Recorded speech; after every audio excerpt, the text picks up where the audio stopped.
প্রতি বছর হজের আগে কাবা শরীফকে গিলাফ বা কিসওয়া দিয়ে ঢাকা হয়। সেই ধারাবাহিকতায় এবারও গিলাফ পরিবর্তন করা হয়েছে। হজের আনুষ্ঠানিকতা শুরুর আগে বুধবার কাবা শরীফ ঢেকে দেওয়া হয় কারুকার্যমণ্ডিত কাপড়ের কিসওয়া দিয়ে। সংবাদ মাধ্যম আরব নিউজ এক প্রতিবেদনে এ তথ্য জানিয়েছে।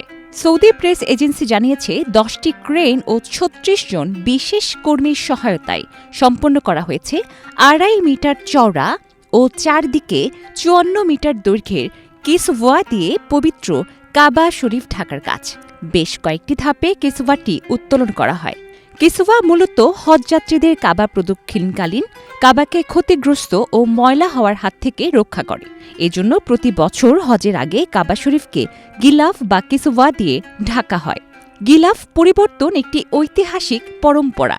এই কাজটি আগে হজের দিন করার রীতি থাকলেও বর্তমানে পহেলা মহররম অর্থাৎ হিজরি নববর্ষের প্রথম প্রহরে করা হচ্ছে।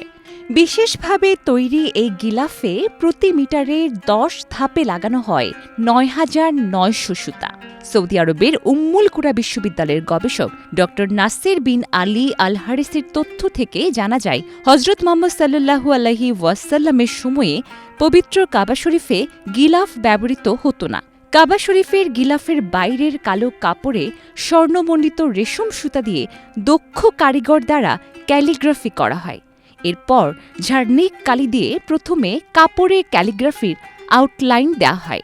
এরপর কারিগররা হরফের ভেতর রেশম সুতার মোটা লাইন বসিয়ে স্বর্ণের সুতা দিয়ে বিশেষ পদ্ধতিতে আরবি হরফ ফুটিয়ে তোলেন। কাবা শরীফের গিলাফ নির্মাণে যেসব জিনিসপত্র প্রয়োজন সেগুলো তৈরির বিশেষ কারখানা মক্কার উম্মুল জুত এলাকায় অবস্থিত। নতুন গিলাফ তৈরিতে দরকার হয় 120 কেজি স্বর্ণ সুতা, 700 কেজি রেশম সুতা এবং 25 কেজি রূপার সুতা।